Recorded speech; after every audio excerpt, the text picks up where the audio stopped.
Muito bem, pessoal, eu sou Rodrigo Ramos e nesse vídeo a gente vai conversar sobre tudo o que você precisa saber para fazer o seu primeiro caminho da fé. A gente vai falar sobre mochila, sobre calçado, valores, o que levar, sobre preparação, enfim, tudo que é importante para quem quer fazer o caminho, mas ainda tem muitas dúvidas. E no final tem um item bônus sobre um assunto que dá bastante discussão entre os peregrinos. Beleza, então? Bora pro vídeo!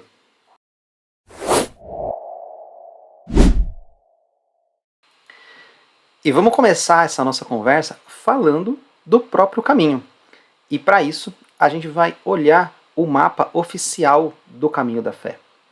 Esse mapa aqui que vocês estão vendo na tela, vocês encontram lá no site do Caminho.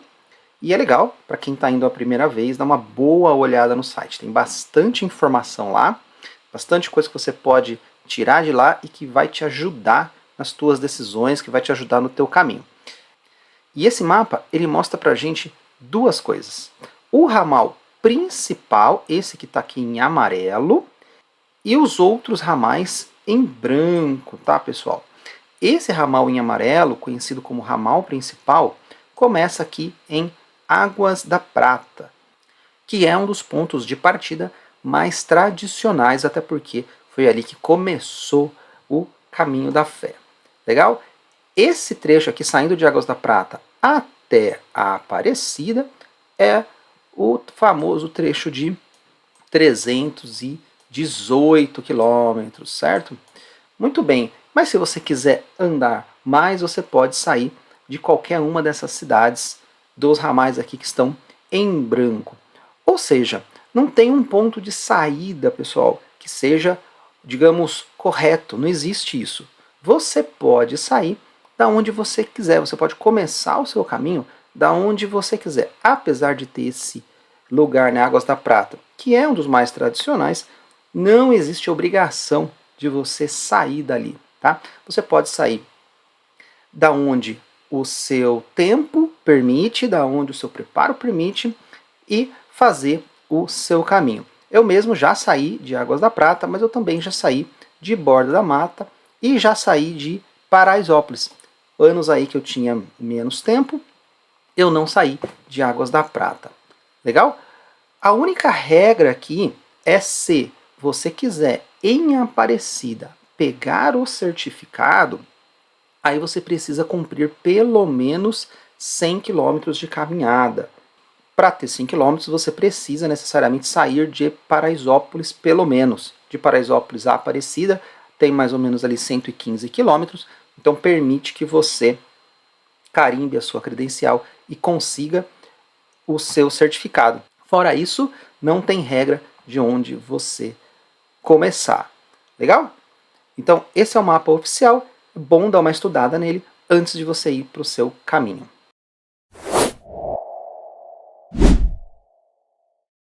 O assunto agora é credencial e certificado.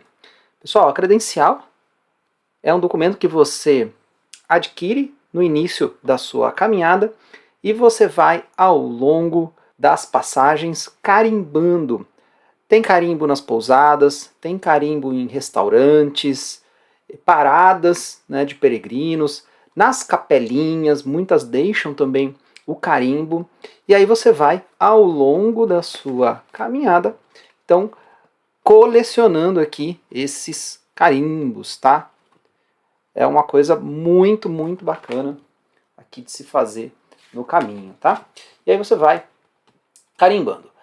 Que aí quando você chega no santuário, com a credencial, você consegue emitir o seu certificado, tá, de conclusão aqui do caminho. Existem muitos lugares para você adquirir a sua credencial, lembrando, né, que você precisa ter pelo menos 100 quilômetros caminhados, tá? Legal? Ou seja, você precisa sair, pelo menos aqui, ó, de Paraisópolis. Legal? Porque menos que isso, você não consegue os 100 quilômetros. Para você ter todos os detalhes de onde você consegue, você também pode vir aqui No site da associação, aqui tem todos os lugares, além de todas as informações, todos os lugares que você pode adquirir a sua credencial. E aí, como eu falei, o último lugar que você consegue emitir essa credencial é em Paraisópolis, já que é a cidade que respeita aí a distância dos 100 quilômetros. Eu já encontrei com gente que prefere não ter a credencial, que não adquiriu a credencial, mas eu acho que é algo super bacana, é super legal ir pegando os carimbos ao longo do caminho e no final funciona como uma boa lembrança e um marco, né, de que você concluiu o caminho. Então eu sempre recomendo você adquirir a sua credencial e ir carimbando e pegar o seu certificado lá no santuário.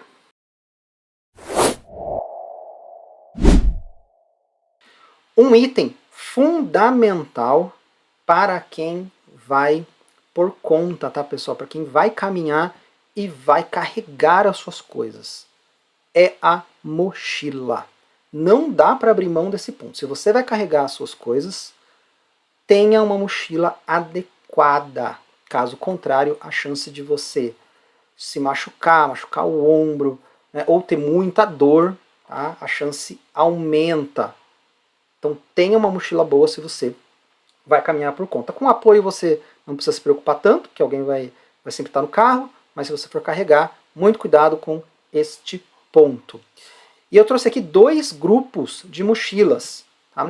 Um grupo que é adequado, né, às necessidades da caminhada. E aqui você tem, coloquei 3 marcas que são referência, tá legal? A Deuter e a Osprey são marcas top de mercado, mas deixei uma alternativa que a Quechua é uma marca mais acessível, mas também muito boa. Legal? Então aqui são 3 referências, tá? Você pode procurar outras, né, ao seu gosto aí. E o que elas têm que as tornam referência?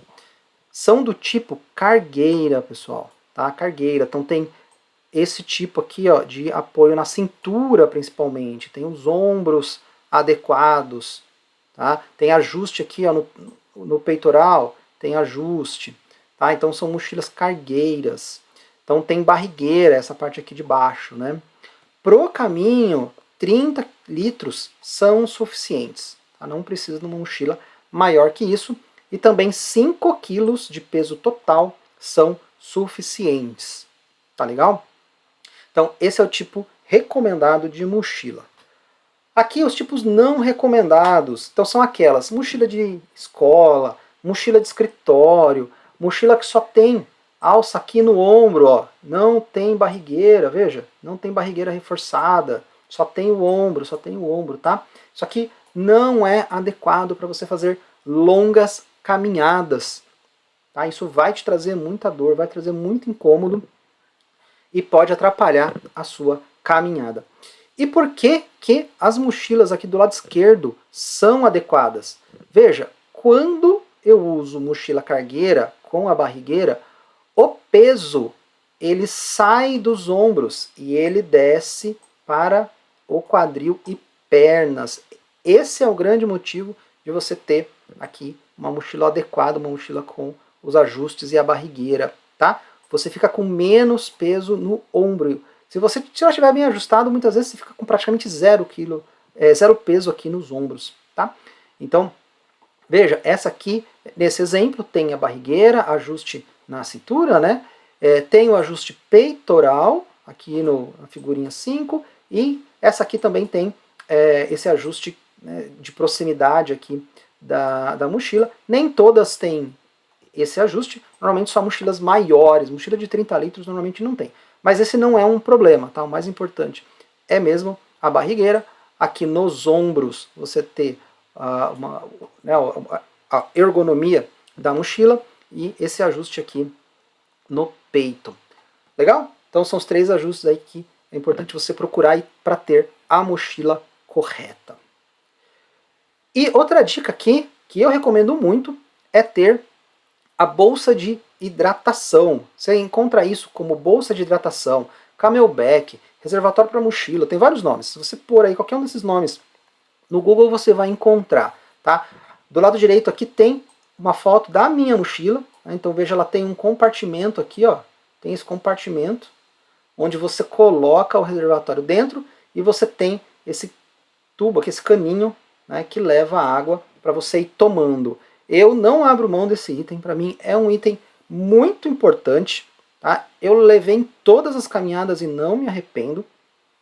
Muita gente vai só na garrafinha e eu já vi muita gente tendo que tirar a mochila, abre a mochila, pega a garrafa, toma a água, guarda a garrafa, fecha a mochila, põe nas costas, caminha e faz esse processo N vezes de tempos em tempos. Então, esse item para mim é um item que ajuda muito.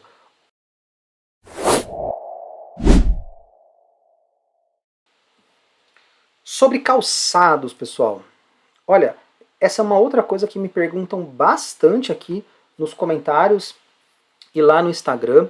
E eu estou deixando aqui as minhas recomendações em torno dos calçados. A primeira, e que é a minha preferência pessoal, é o tênis de trilha. Você encontra com esse nome, tem diversas marcas, tá? Eu deixei aqui uma marca referência, que é a Salomon, tá, pessoal? Mas é um tênis de maior custo. Tá? Existem outras opções, eu estou deixando aqui a referência para que você possa fazer as suas buscas, tá? O que isso aqui tem de bom? Por que é a minha preferência? A aderência no solo é muito grande. Veja esse calçado aqui, essa sola, né? Toda tratorada, com esses dentes aqui. É muito bom, assim, a aderência em vários tipos de solo. Quando está na areia funciona, no asfalto funciona, quando tem muita pedra funciona, tá? Então, a aderência é muito boa. Proteção. Veja que ele tem uma biqueira aqui, tá? Então, com referente à topada, essas coisas, ele segura muito bem, tá? É muito estável, é muito durável, muito confortável e os que eu costumo usar tem impermeabilidade, tá? Isso aqui, em caso de chuva, eu já peguei chuva pesada e meu pé não molhou, tá? Não preciso me preocupar com aquilo que o pé tá, vou caminhar com o pé molhado, que pode dar mais bolha, aquilo tudo, tá?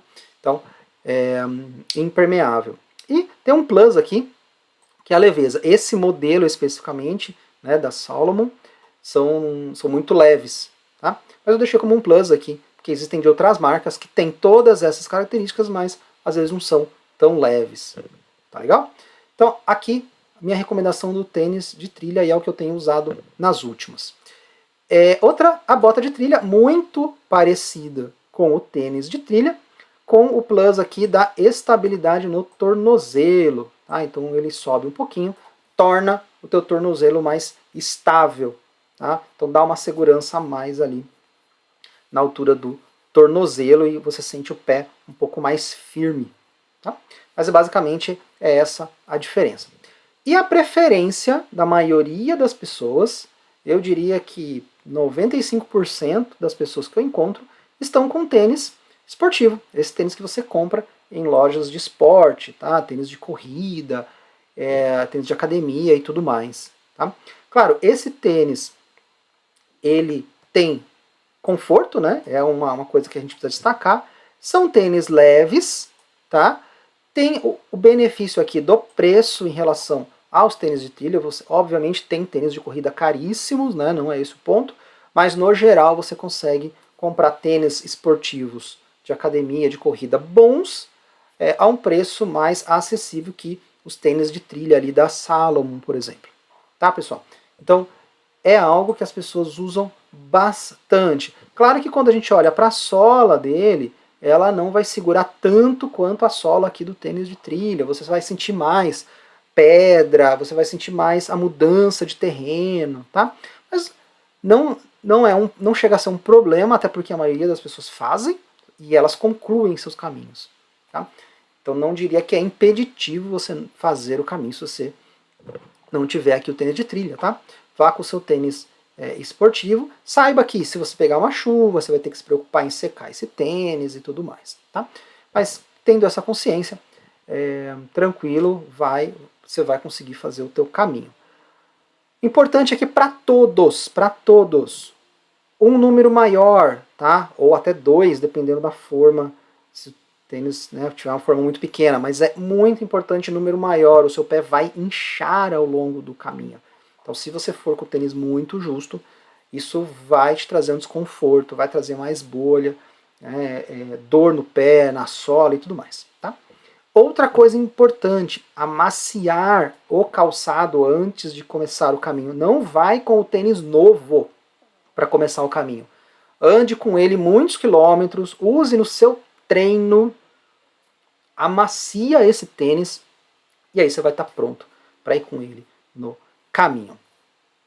O que eu não recomendo, ou não recomendo nas primeiras vezes, ou para você evitar, chinelo, papete, sandália, tá? Ah, mas Rodrigo, eu ouvi dizer que o fulano só faz de papete. Tem essas histórias no caminho, tá, pessoal? Vocês vão ouvir isso. Gente, se você tem muita experiência, se você sabe o que você vai encontrar, se você já testou muitos meios, beleza, eu conheci também pessoas que andam de papete. Chinelo eu nunca vi, mas papete eu já vi, tá? Mas se você está indo a sua primeira vez, eu não recomendo. Eu não recomendo.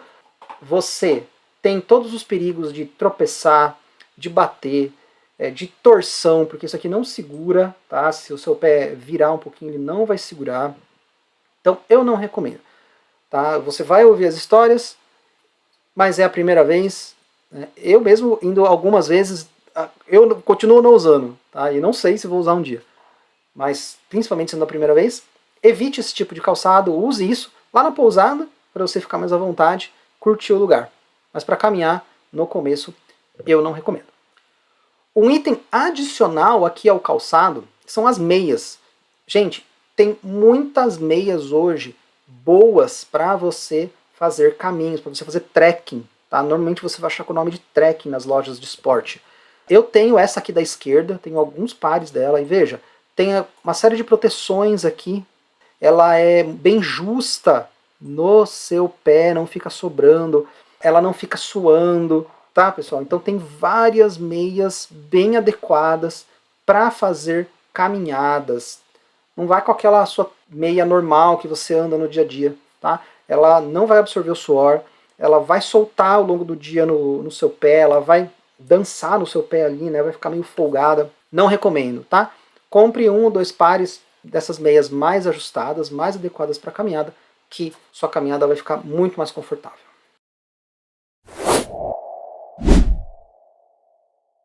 E sobre o que levar para o caminho, né? O que levar na mochila.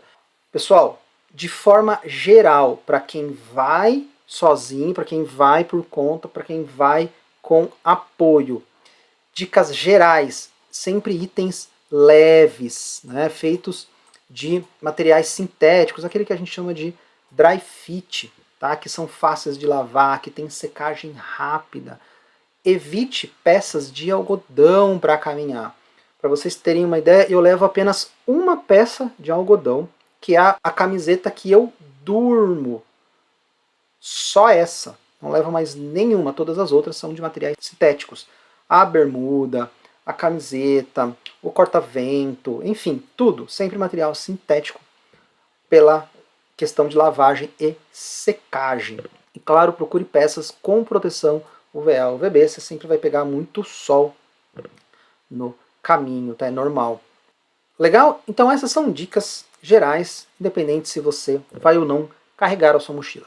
Agora, para quem vai carregar a mochila, para quem vai levar os seus próprios itens nas costas, né? Gente, uma mochila de 30 litros é suficiente. Tá? Existem muitos modelos de mochila por aí, 30 litros é suficiente. Arrume a sua mochila com antecedência. Eu converso com pessoas que falaram, não, eu fiz antes de ontem.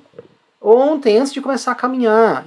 Aí enfia um monte de coisa na mochila e não sabe o peso da mochila. Já encontrei pessoas com 8 quilos de mochila, 9 quilos de mochila, porque saiu pegando coisa e não fez com antecedência, tá? E não ultrapasse 5 quilos. Para isso, como é que você não ultrapassa 5 quilos? Primeiro, pesa a sua mochila vazia. Saiba quanto a sua mochila pesa. Porque aí você sabe quanto de item você pode carregar. Eu tenho mochila de 30 litros, tenho mochila de 40 litros. A diferença é quase 300 gramas de uma para outra. Tá? Então tem diferença. E tem modelos, né, até coloquei aqui, tem modelos que chegam a pesar mais de 1 quilo. Tá? Dependendo da marca e dependendo do tecido que a mochila é feita, chega a pesar mais de 1 quilo. Ou seja, se eu tenho uma mochila que pesa mais de 1 quilo e eu não posso passar de 5, eu tenho uma margem menor para conseguir levar minhas coisas. E aí, gente, pese os seus itens individualmente, tá? Faça substituições. Eu tinha um corta-vento, era um pouco mais pesado, e eu queria fazer uma troca, eu pesei ele, fui na loja de esportes e procurei por peso qual que era um mais leve. É importante fazer essas substituições. E às vezes você faz substituições simples e que tem um resultado grande no seu peso total. Evite as redundâncias desnecessárias. Eu já vi gente com 2 tênis, estava andando com tênis e outro tênis na mochila, 2 chinelos, 3, 4, 5, 6 meias. Gente, aqui você vai aprender, é um exercício de você viver esses dias com o mínimo possível. Evite redundância, evite pensar daquela forma. Ah, mas e talvez eu precise, né? Vou dar um exemplo. Na minha primeira caminhada, eu levava, por exemplo, um canivete. Então, porque vai que eu preciso uma hora cortar alguma coisa, né? Nunca precisei, né? Tanto que nas últimas é um item que eu não levo mais. Então evite esse tipo de redundância, esses itens desnecessários. E uma coisa muito importante, água pesa. Tá? Então se você faz a sua mochila de 5 quilos e você vai carregar 1 litro de água, você vai carregar 6 quilos no começo. O meu reservatório é de 1,5 litro. Então eu saio com 6,5 kg. Tá? Então se você já sai com 8, você vai começar seu dia com 9, com 9,5. Tá, gente? Então água pesa. Não se esqueça disso. Contabilize isso na sua organização. E, gente, no geral, você precisa menos do que você pensa. Tá? Esse é um exercício que você vai aprendendo no caminho. Então comece esse exercício antes de ir no caminho. Tem um ditado que diz que o caminho começa quando você decide fazê-lo. E isso começa pela arrumação da sua mochila. Tá? E se sua mochila estiver pesando 5 quilos, mais de 5 quilos, é sinal que alguma coisa pode ficar para trás. Tá bom? Eu estou deixando aqui a minha planilha para organizar as minhas coisas. Tá? Então toda vez que eu faço, eu pego essa planilha e passo os itens. Legal? Eu separei aqui em itens que são itens base, itens de higiene, cuidados gerais, né, roupas, remédios, que aqui, claro, cada um, que é só um exemplo, cada um adapta a sua maneira, né, e coisas que eu pego ali no dia, tá, que eu já deixo a mala pronta, mas tem sempre aqueles itens como o celular, o fone de ouvido, que aí eu pego no dia. Tá bom? Eu vou deixar também um link para isso aqui, se você quiser baixar a planilha mesmo, para imprimir e fazer, tá aí à sua disposição.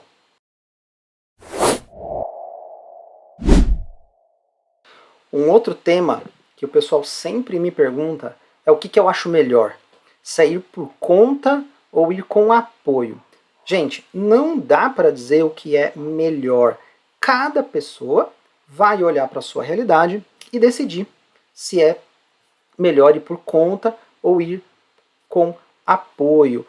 O que eu estou trazendo aqui são os prós e contras indo por conta ou com apoio. Tá legal, pessoal? Mas está aqui para te ajudar a tomar a decisão, não para dizer um é melhor que o outro. Legal? Na minha visão, pessoal, quando a gente vai por conta, e a minha experiência até hoje foi sempre indo por conta, o que eu vi, né? Você tem um pouco mais de decisão sobre o seu roteiro.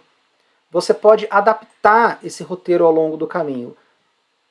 Eu vejo que por conta você tem mais troca de experiência com peregrinos, porque você tem essa liberdade maior. Então você está caminhando com um grupo, depois você encontra com outro grupo, encontra com outras pessoas que estão sozinhas, e você tem essa troca maior. Liberdade de horário, você pode decidir a hora que você quer sair, mais cedo, mais tarde. Você não precisa estar ali combinado com o grupo, e você vai trocando as companhias, né? Como eu falei, você tem mais aí experiência, mais pessoas que você encontra e você pode se inteirando em grupos diferentes, né? Bom, porém você vai precisar carregar a sua mochila, né? Você precisa também se preocupar com provisões ao longo do caminho. Você precisa tomar conta da sua água, é legal sempre ter um lanche reserva, tá? Porque às vezes você passa numa vendinha, mas ela tá fechada. Então assim, eu sempre faço um lanchinho ali no café da manhã, a mais, né, para levar. Então você vai precisar se preocupar aí com algumas provisões adicionais. Você vai ter que agendar as pousadas, né? Ou, para quem não gosta de agendar, vai ter que procurar quando chegar nos locais. E vai ter que estudar um pouquinho mais os roteiros para decidir, né, quanto que você vai andar, até que ponto você vai, onde você pretende parar e tudo mais. Legal? E se você vai com apoio, quais seriam os prós aqui na minha visão? Primeiro, você não precisa carregar a sua mochila. Tem um carro de apoio que pega as mochilas de manhã e devolve no final do dia, né? Você não precisa se preocupar com as provisões, porque esse carro de apoio ele vai parando ao longo do caminho e oferecendo aos peregrinos que estão ali naquele grupo água, um lanche, uma fruta. Então você não precisa se preocupar com provisões adicionais ao longo do caminho. As pousadas estão inclusas no pacote. Então você não precisa organizar as pousadas, não precisa ver que pousada você vai querer ficar, porque isso está tudo incluso, né? Os roteiros são definidos por pessoas que têm bastante experiência. Então eles já fazem a quantidade de quilômetros daquela maneira que eles sabem que a maioria das pessoas se adaptam ou tem condições de fazer. Tá? Então você não precisa fazer aquele estudo de roteiro que eu comentei anteriormente, porque essas pessoas têm muita experiência. E você conta com um carro em caso de emergência. Porém, você não pode adaptar o seu roteiro. Se você quiser, hoje poderia ter andado um pouco mais, um pouco menos, você não tem essa flexibilidade. Você está, de certa forma, preso àquele grupo. Você vai encontrar com aquele grupo vários dias, né? Todos os dias que você for estar na sua caminhada, né? Então a gente sempre tem a expectativa de pegar um grupo bom, tá? Porque de certa forma você está ali preso com ele ao longo de todos os dias. Tá? E os horários são definidos pelo organizador. Tá? Então tem horário de sair, todo mundo precisa sair. Né? E tem o horário do café, precisa cumprir aquele horário. Né? Horários de chegada não, tá? É muito flexível isso, o pessoal vai chegando, cada um no seu ritmo, tá? Mas o horário de saída, aí não tem como. É sempre pelo grupo. Tá, pessoal? Um ponto importante, gente, apoio tem no site da associação os apoios credenciados. Tá? Lá você pode olhar, entrar em contato e ver o que funciona melhor para você. Legal? Então esse, na minha visão, são os prós e contras de ir por conta ou com apoio.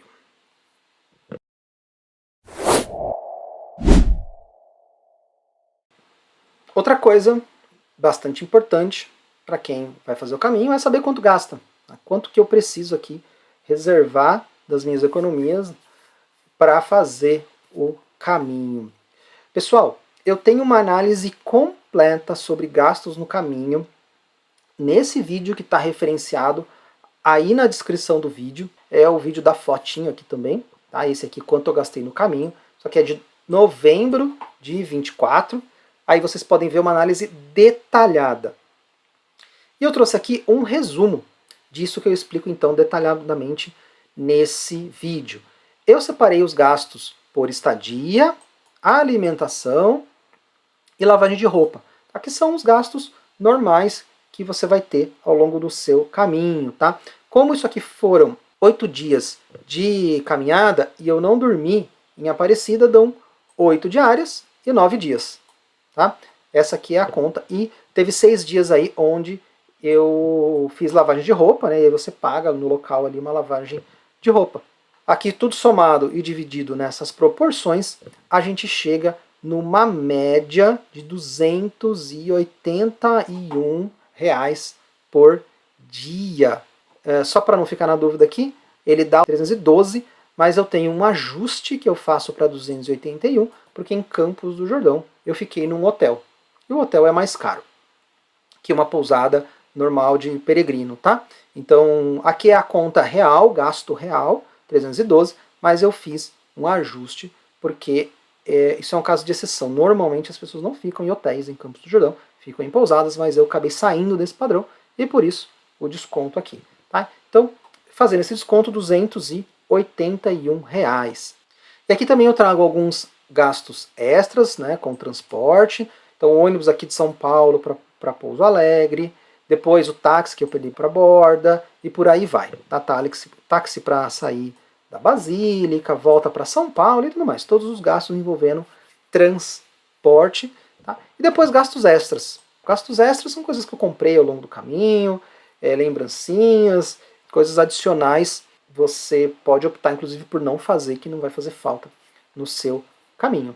Então, R$280 é um ponto de partida muito bom para você fazer o seu orçamento para o caminho. Isso para quem vai por conta. Para quem vai com apoio, aí, pessoal, o valor pode variar muito de uma operadora para outra. É importante você fazer as suas pesquisas e encontrar o que é mais adequado. Como referência, e simplesmente como referência, normalmente, pelo que eu tenho visto e perguntado para as pessoas, dá uns 60% a mais, né, desses 280, é óbvio. Você tem todo o trabalho da pessoa que está arrumando tudo para você, ela está deixando tudo prontinho, ela leva água, ela leva lanche, ela agenda pousada, então assim, super justo você pagar por esse serviço e pagar pelas coisas que você está consumindo, né? Tem o carro de apoio, tem manutenção do carro e tudo mais. Como ponto de partida, só para dar uma referência, o dia com os de apoio giram em torno de R$450. Mas, de novo, isso aqui não é o preço de ninguém. Isso é só uma referência para você poder aí tomar a tua decisão. Mas entre em contato com os operadores. São pessoas incríveis que estão ali para realizar o sonho de levar as pessoas no caminho. Tá, pessoal? Então aqui os valores como referência de novembro de 2024.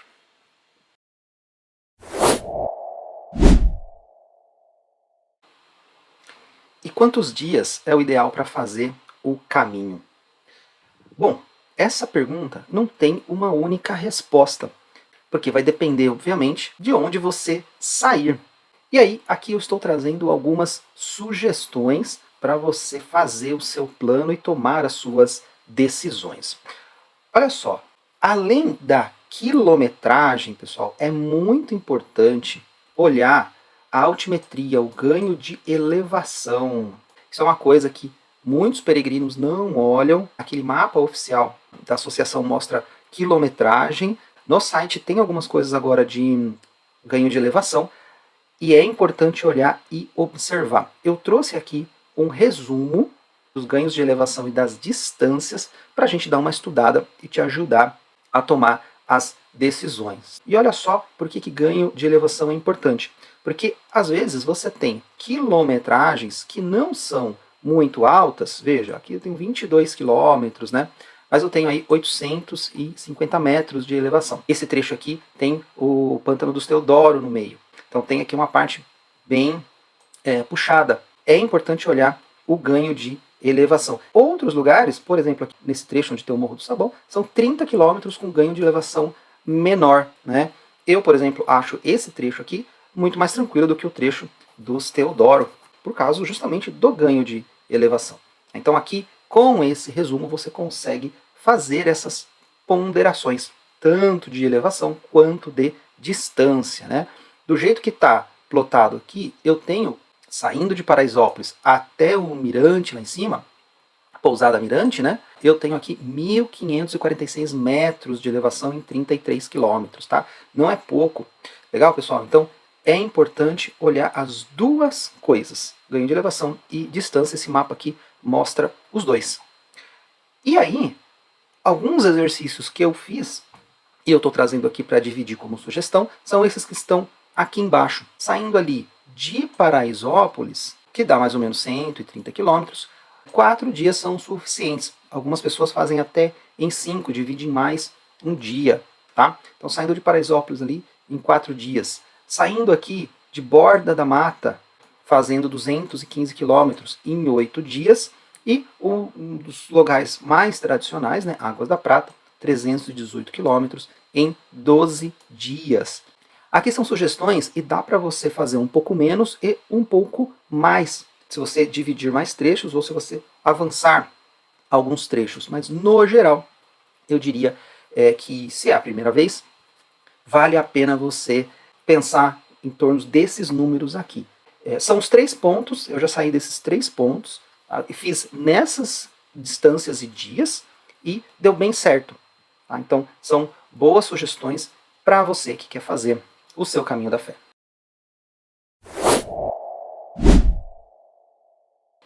E aí, agendar ou não as pousadas? E aí, essa conversa aqui é mais para quem vai por conta, né? Porque quem vai com apoio já tem as pousadas agendadas. E aqui, assim como outros casos, não tem certo e errado. Tem prós e contras que eu vejo e eu vou dar minha opinião em relação a isso. Primeiro, antes de começar, eu sempre optei por agendar. Tá? Todas as vezes que eu fui por conta, eu sempre optei por agendar. Quais são os prós de eu agendar as minhas pousadas? É a certeza de que eu vou chegar no lugar e vou ter onde ficar, eu já sei onde eu vou ficar. Eu não preciso ficar procurando, não preciso ali ficar em dúvida o que vai acontecer. Tá? Eu já sei onde eu vou ficar, eu vou até a pousada e assunto resolvido.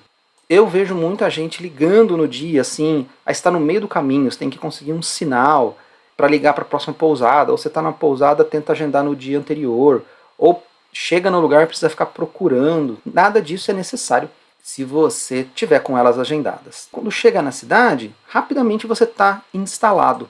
Você já sabe onde você vai ficar, você já tem sua reserva, você chega na pousada e assunto resolvido. E você aproveita mais o tempo para o descanso necessário para o próximo dia. Então esses são os prós de agendar as pousadas. E o que acontece? Quais são os contras? Você tem um pouco menos de flexibilidade no seu roteiro, porque você já tem a pousada agendada. Algumas exigem um adiantamento, 10%, 20%, tá, para garantir a reserva. Então você acaba não mudando, você acaba não flexibilizando o roteiro. Tem dia que você pode falar assim, poxa, podia ter andado um pouco mais, ou cheguei aqui, mas queria ter chegado em outro lugar. E aí, quando você está com as coisas agendadas, aquele compromisso faz com que você decida por ficar onde você já tinha combinado. Porém, mesmo assim, eu já consegui adaptar o meu roteiro em alguns casos, tá? Eu mandei mensagem para a pousada, falei que não conseguia chegar lá, e aí acabei adaptando. Já teve 2 casos onde isso aconteceu, mas isso é exceção. Então eu diria que acaba tendo uma menor flexibilidade. E como eu comentei, algumas pousadas pedem sinal, 10, 15, 20%, e aí se você decide não ficar, você acaba perdendo esse sinal. Muito bem, e aí qual que são os prós de eu não agendar as minhas pousadas? É a total flexibilidade. Então, se de um lado vai me exigir um esforço para eu procurar, de outro lado, eu não tenho compromisso nenhum. Eu vou decidindo conforme as coisas vão acontecendo. E eu não tenho nenhum tipo de desembolso, dado que algumas pousadas pedem sinal para garantir a reserva. E quais são os contras? Eu vou ter que ficar agendando as pousadas ao longo do caminho. E às vezes, você pega uma pousada que recebeu um grupo grande, você vai precisar procurar outra porque aquela vai estar lotada. Há risco de encontrar pousadas cheias. Legal? Então esses são os contras aí de você não agendar. São coisas que você vai precisar se preocupar se você não agendar as suas pousadas. Algumas dicas gerais aqui. Então as pousadas mais afastadas do centro podem oferecer janta. Então verifique isso na sua pousada. O horário de café da manhã ele é flexível, pessoal. Normalmente a hospedaria pergunta que hora você quer tomar seu café. E aí você diz ali e adapta conforme as suas necessidades. Tá? Veja se isso é possível onde você vai ficar, mas normalmente é. E no site da associação tem todas as pousadas que são cadastradas. Então é legal ir por lá também. Fácil de encontrar as pousadas, tem lá a quilometragem, tem os nomes, tem contato e tudo mais. Então o que eu sempre faço? Dou uma olhada ali, coloco no Google, dou uma olhada na pousada e entro em contato. Eu sempre uso esse guia da associação, que ele é muito bom de usar e tem tudo ali, não precisa ficar procurando. Legal? Então essa é a minha visão sobre agendar ou não as pousadas.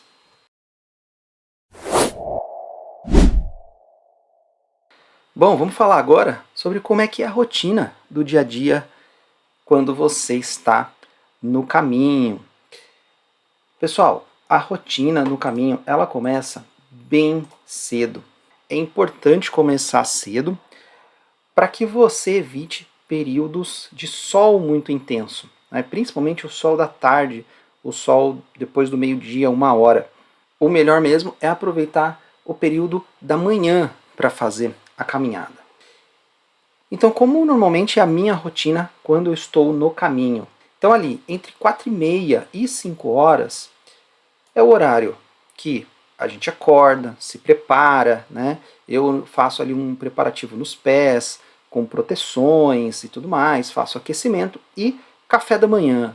Eu normalmente saio no máximo 6 horas, mas o horário mesmo que eu gosto de sair é 5h30. Para mim é o melhor horário, não é tão cedo, né?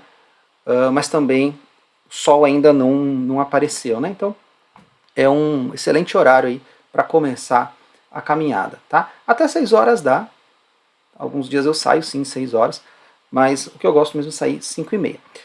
Muito bem, então você vai sair ali entre 5h30 e 6 horas e você vai caminhar ao longo da manhã, começo da tarde, até mais ou menos 2, 3 horas, dependendo da quilometragem e da altimetria.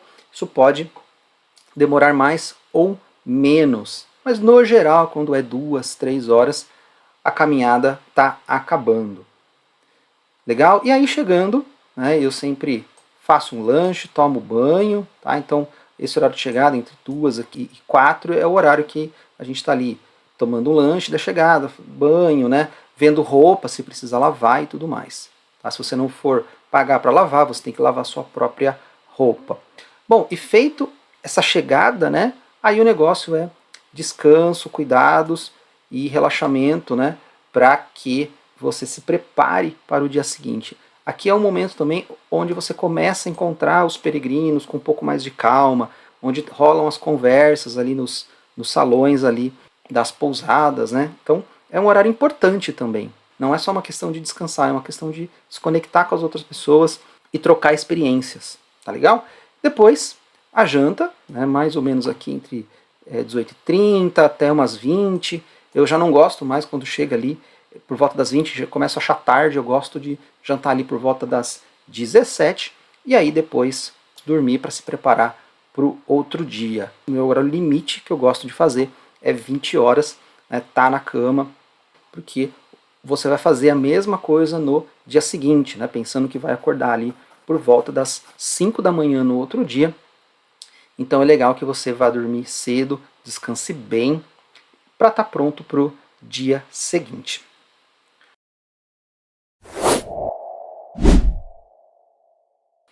Agora eu vou falar um pouco, pessoal, como eu me preparo para os caminhos. Aqui, cada um tem uma necessidade, cada um tem um ritmo, então é importante você consultar um profissional adequado para adequar o seu treinamento. Eu vou falar assim, aqui como eu me preparo. Espero que isso sirva de inspiração para você. Eu divido os meus treinos basicamente em 3 categorias. Um é academia, né? Então tem que fazer fortalecimento muscular, não tem jeito. Importante fortalecer quadril, abdômen, obviamente pernas e panturrilha, né? Mas é importante um pouco de braço também, porque você vai ter a mochila e tudo mais. Então, fazer aí uma parte de academia completa é importante para fortalecimento do seu corpo. Faça um pouco de corrida para ganhar cardio, né, para ganhar resistência. Então eu complemento os meus treinos de academia com treinos de corrida. Eu não faço corridas extensas. Eu faço corridas de 5 quilômetros, porque o meu objetivo não é estender o meu tempo de corrida, é mais manter ali o cardio e a resistência. E por último, eu faço caminhadas de treino. Essa é uma parte muito importante para você que está se preparando. Por quê? Você precisa adaptar o seu corpo ao tempo de caminhada. Você vai caminhar por 6, 7 horas todos os dias. E às vezes você está preparado na musculação, ou no caso aqui na corrida, porém, por causa do tempo de caminhada, você tem um cansaço, você sente ali um cansaço diferente, porque você não adaptou o seu corpo a estar caminhando todo aquele tempo. Tá? Então, é importante você adaptar o seu corpo. Eu faço algumas caminhadas preparatórias, eu moro em São Paulo, então eu vou ali no Google Maps, traço uma rota, esse aqui é um exemplo de rota que eu fiz aqui em São Paulo, vejo a quilometragem que eu quero chegar, e aí eu pego um sábado, pego um domingo e vou fazer essa caminhada. A caminhada de treino, ela também é importante porque você vai lidar com situações diferentes de solo. Para a caminhada, o seu pé vai mudar de solo, vai mudar de terreno, vai ter lugar onde tem pedra. Então é importante você acostumar também essas mudanças de terreno. Então caminhar na rua, por exemplo, vai te dar algo parecido, porque tem hora que o asfalto é de um jeito, tem hora que você está na calçada, você tem que subir na calçada, descer na calçada, você vai tendo essas nuances de terrenos diferentes, e isso é diferente de você caminhar uma esteira, por exemplo. É importante adaptar o seu corpo a essas caminhadas, e eu faço ali caminhadas entre 20 até 30 quilômetros, aqui na cidade de São Paulo mesmo, você pode fazer na sua cidade, mas é importante para a adaptação do corpo. Tá legal? Então é assim que eu treino. Consulte um profissional para ver o que é melhor para você, mas eu faço academia, corridas curtas e caminhadas de treino.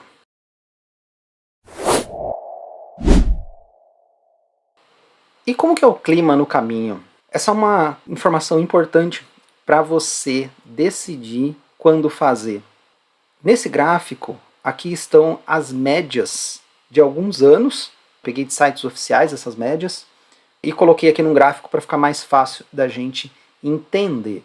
Então aqui, onde tem o solzinho, né, é a média de máxima, onde tem a lua à noite, a média de mínima, e aqui onde tem a barrinha, é a chuva, são os milímetros de chuva.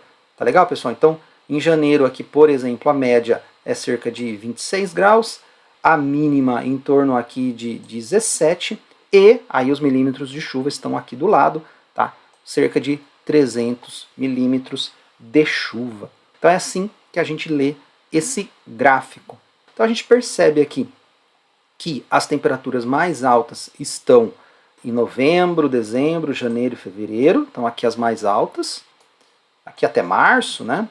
E aqui até, podemos incluir até outubro, aqui são as mais altas. E as mínimas ali a gente encontra em maio, junho, julho e agosto. Tá? Claro aqui, inverno e verão. É nada mais lógico da gente encontrar essas temperaturas maiores no verão e menores no inverno. Ou seja, você pode olhar que no inverno você tem as máximas mais baixas, mais agradável para muita gente ao longo do dia, e as mínimas também mais baixas. E é o período que chove menos ali na região.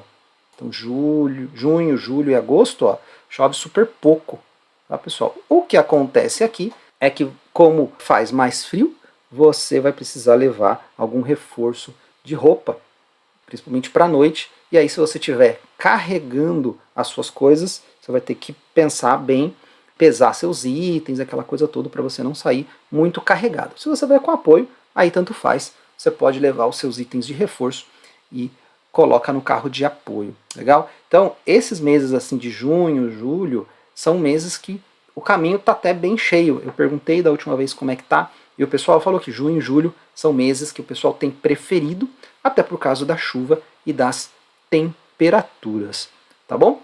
Lembrando que aqui são médias, tá, pessoal? Então, Vamos ler esse gráfico com médias, mas só lembrando aqui, ó, em 2024, em Campos do Jordão, a mínima foi de menos 2,3 graus, e foi em agosto.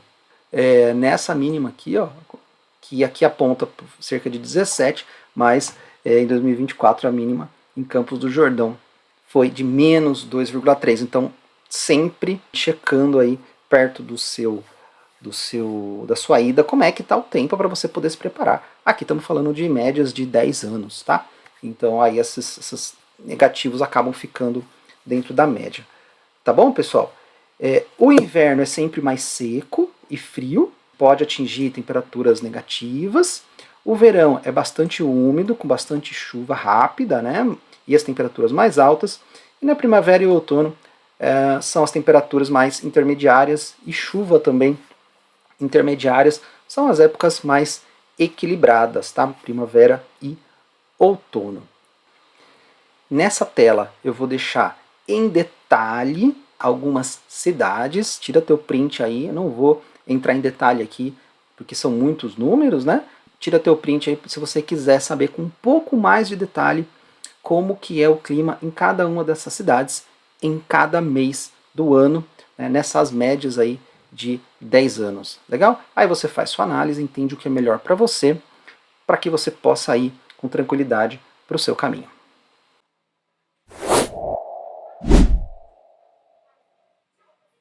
E agora chegou o momento da gente conversar sobre o item bônus que eu falei no começo do vídeo. A gente vai falar sobre aquele trecho entre Campos do Jordão e a entrada do Horto.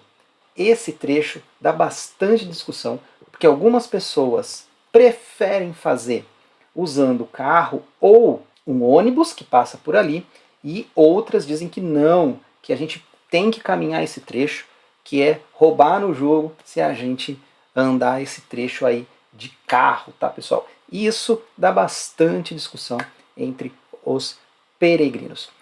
Vou contextualizar aqui um pouco e depois eu falo a minha preferência. Legal? Bom, só para situar aqui no mapa de que trecho a gente está falando, tá? Aqui, esses verdinhos é onde o caminho passa. Então ali, ó, Paraisópolis, a Luminosa, chegando aqui em Campos do Jordão. Tá? E eu coloquei aqui no mapa a partir de Capivari. Capivari é o centro turístico de Campos do Jordão. Coloquei aqui por uma referência, né? Possivelmente você vai sair de algum lugar dessa região ou com certeza vai passar por aqui, porque o caminho passa por essa rua aqui, ó, onde está escrito Parque Capivari. Legal? E indo até aqui a região do Horto, começo da Estrada das Pedrinhas. Tá vendo aqui, ó, a Estrada das Pedrinhas. Aqui o caminho continua. Muito bem. Como referência, a gente está falando aqui de 11 quilômetros mais ou menos. E este é um trecho que é de asfalto. E eu vou mostrar aqui para vocês, é um trecho com pouco, né, lugar para caminhar. Tá? Então veja, eu coloquei aqui em qualquer lugar e veja como ele é. Tá? Então tem lugares que realmente não tem nenhum tipo de acostamento. Aqui ainda tem uma lateral, né, mas veja aqui um pouco mais na frente. No geral, esse trecho é assim, com poucos lugares para caminhar. E é um trecho movimentado, com uma entrada e saída ali de Campos do Jordão. É um trecho bem movimentado. E por isso, algumas pessoas, isso inclui eu, não gostam de caminhar nesse trecho. Para mim é um trecho que, como é movimentado, é asfalto, ele não agrega muita coisa.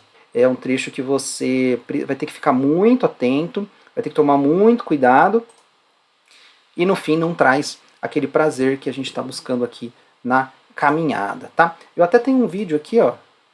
Esse aqui é um dos vídeos do meu canal, onde eu mostro aqui um pouco das gravações que eu fiz também deste trecho. Tá vendo?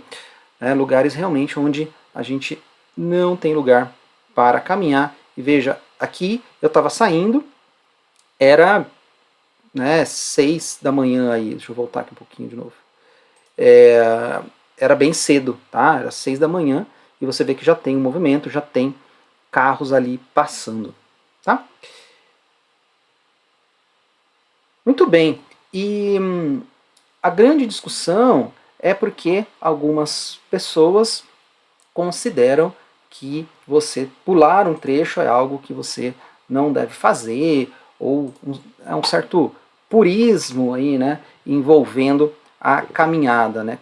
Claro, cada um tem o seu modo de pensar, mas sempre que vem essa coisa do purismo, assim, de gente, não, se eu pular eu vou estar ferindo algum tipo de regra, né, ou meu caminho não vai ser tão completo se eu não caminhar esses 10 quilômetros, né? Sempre que tem essas ideias mais puristas, né, eu relembro então como eram os primeiros peregrinos, né? Eles não tinham os tênis que a gente tem, as mochilas que a gente tem, e não tinham, às vezes, nem as estradas que a gente tem.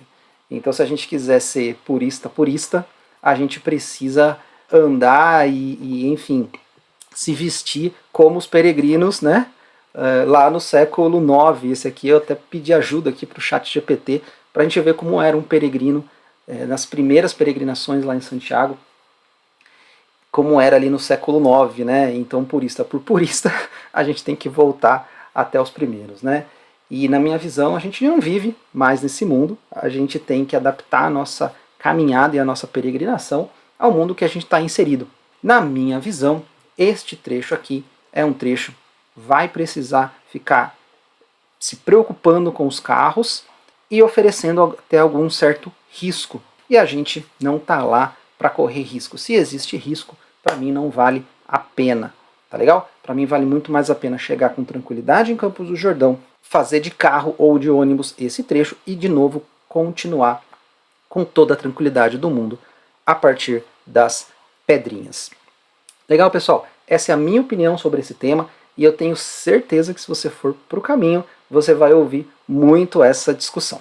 E essas foram as minhas dicas para você que está indo a primeira vez. Todos os cuidados que você precisa ter para fazer uma boa caminhada. E se você quiser saber como é o dia a dia nessa caminhada, acesse esse vídeo aqui.